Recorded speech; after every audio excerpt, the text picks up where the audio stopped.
I will be discussing Gauss's law for spherical symmetry. Gauss's law is the statement that the electric flux through a closed surface, denoted by the double integral over a closed surface, and the closedness of the surface is indicated by putting a circle around the integral sign of an oriented surface. So the surface also has to have an orientation or a unit normal that can be consistently defined all over the surface. So things like the Klein bottle or the Mobius strip, for example, are ruled out. You have to have the surface to be orientable.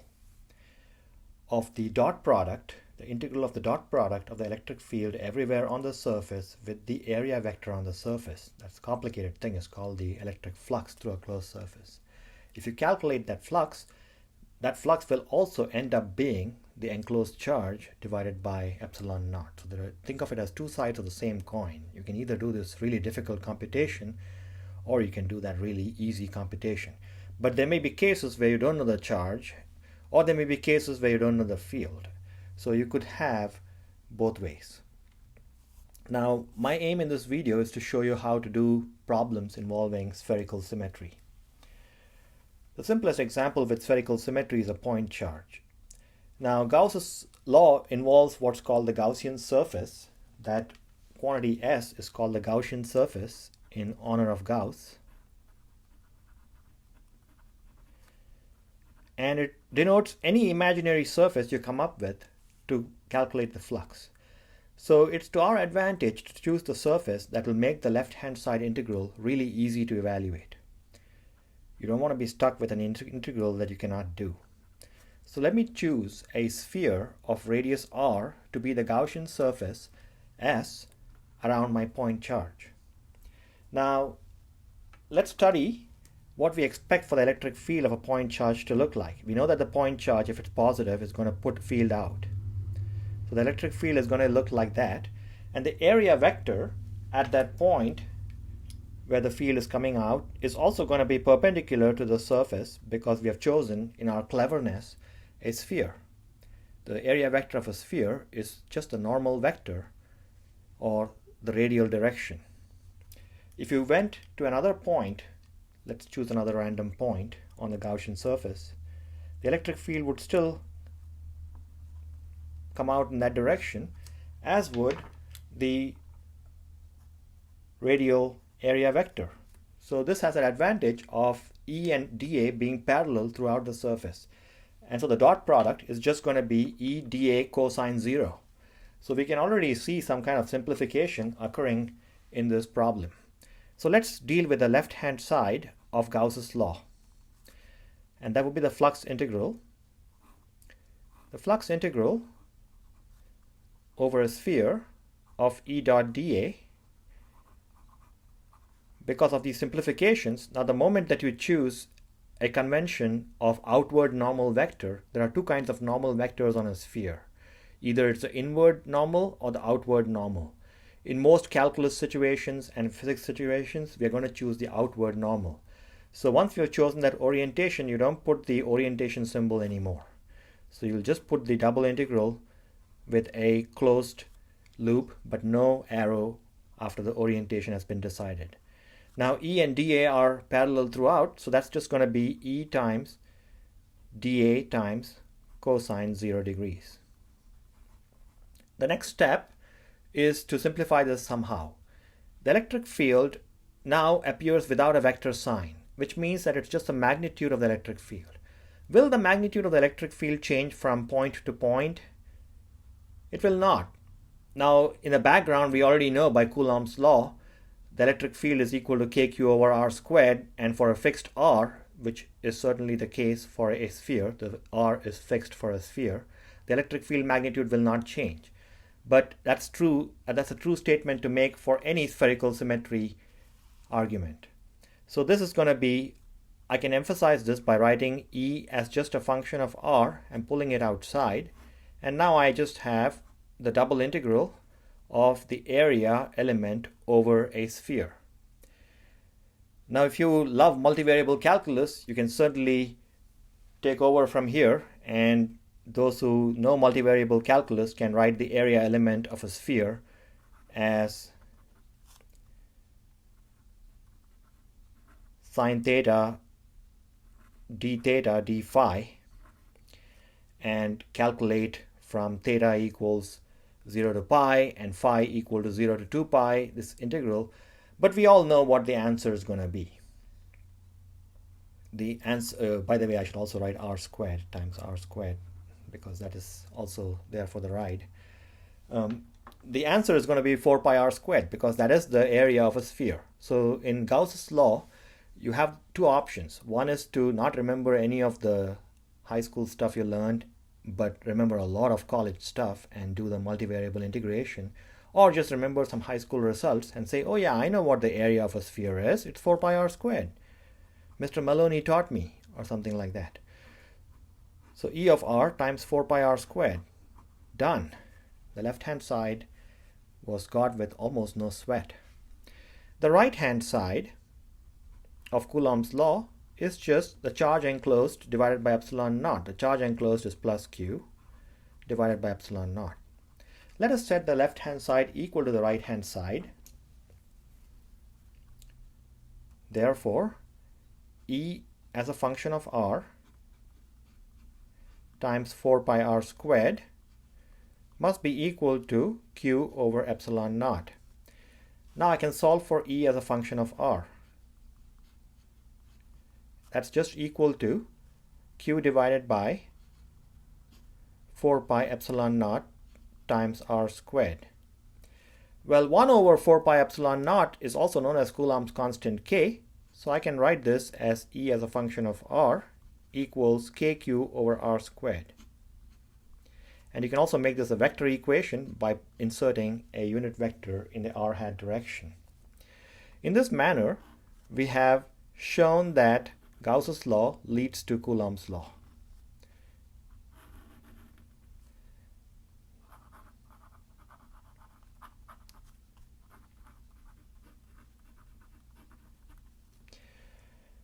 Gauss's law is actually more general than Coulomb's law. You can have charges moving around really rapidly, like a plasma with a lot of ionized charges moving around. Think of the sun. It's a big ball of hot ionized plasma. Some of the plasma is moving close to the speed of light. So relativity, anything, you throw anything at Gauss's law, it'll happily eat it up. Coulomb's law is very specific. So Gauss is certainly a more general thing than Coulomb. And this proof that Gauss implies Coulomb is another way to see that Coulomb is less general than Gauss. Let's do a more exciting example of spherical symmetry. One example that's very nice to do is a uniformly charged sphere. So imagine that you have a sphere with a uniform charge in its interior. This example, by the way, is almost analogous to Earth. Imagine the Earth to be made up of a constant density material. That's not true. The Earth has got crust, and then it's got a mantle, and then it's got an outer core and an inner core. It keeps getting denser as you go in. But you can imagine, for the sake of this calculation, you can think of this as something that you can do with the Earth with constant density. So the charge density, I'm going to denote by the symbol rho naught, naught meaning constant. So this is a uniformly charged ball.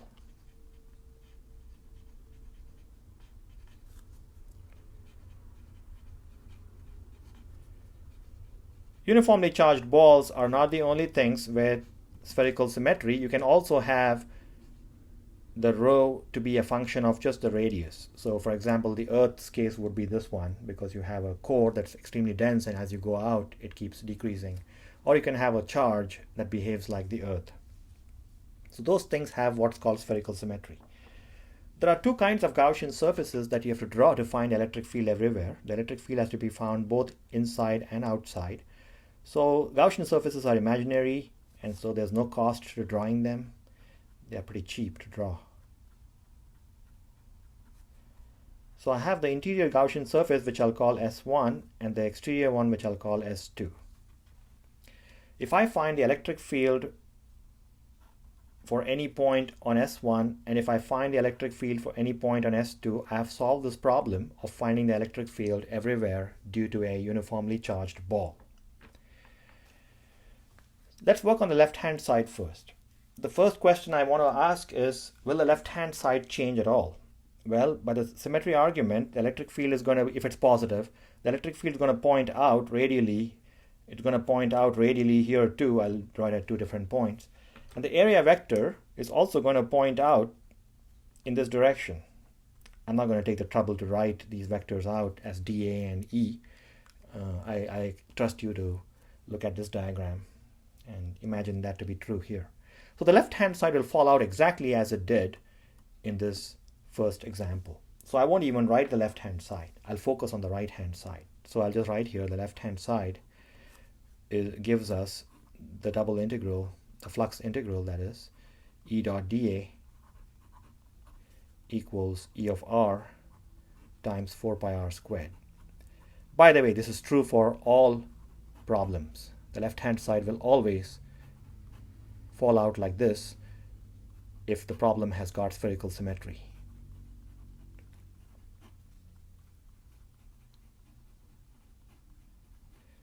Let's invest some more time then on the right-hand side. For the right-hand side, we have to, if it's a uniformly charged ball, rho of r is just rho, and the right-hand side is easy to find. But I would like to give you a more general procedure, because then that will enable you to do any function of r instead of just constant density. So if I have a sphere, the most general volume element of a sphere is known as a shell element. So I take a sphere of radius r, and then I thicken it a little bit by a distance dr. The volume of that shell, you can think of it as the amount of rubber material in a basketball. So the basketball is mostly air, and then it's rubber material, and then it's again air on the outside where you're playing the basketball game. So the volume element is just the amount of rubber material in this ball. Well, that's easy to find out. dV is just 4 pi r squared, the surface area, times the thickness, dr. So the way you find the charge enclosed, in other words, the right-hand side of Gauss's law involves the charge enclosed, is going to be the triple integral of rho times dV. Now don't be too scared with this triple integral sign. We have basically reduced it to a single integral because the 4 pi r squared means that we have taken care of 2 variables, which is the theta direction and the phi directions already. That's how you get this 4 pi. So I can simply write this as the single integral from 0 to wherever you want to go. So inside,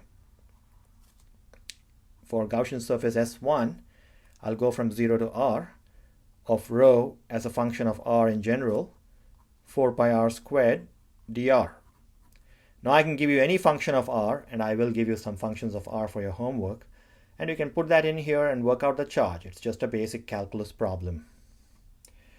If the charge is constant, if the charge density is constant, by the way, charge density is coulombs per cubic meter, then I can take that rho naught outside. So let's do the constant case here. So I'll take rho naught times the integral of 4 pi r squared is 4/3 pi r cubed. Well, that's not too surprising. 4/3 pi r cubed is the volume of a sphere. So this correctly tells you that charge enclosed in coulombs is coulombs per meter cubed times volume in meter cubed. So the meter cubes cancel out and you end up getting coulombs. What about the charge enclosed by the Gaussian surface S2? Well, there you have to consider the entire charge. Now, I have not told you what the radius of the sphere is. Let me say it's a. So there it's just going to be rho naught times 4/3 pi a cubed. Once you've found, incidentally, this rho q as a function of r, finding q enclosed on the Gaussian surface S2 is really easy. You just replace the upper limit by wherever the charged material ends. In this case, the charged material ends at r equals a. So we have found the full answer to this problem. Let's write out the expressions. The left-hand side is equal to that, and the right-hand side is this divided by epsilon naught. So for S1, which describes all places r less than or equal to a, I'm going to get E of r equal to this divided by 4 pi r squared. So the 4 pi's will cancel out. So I get rho naught r over 3 epsilon naught.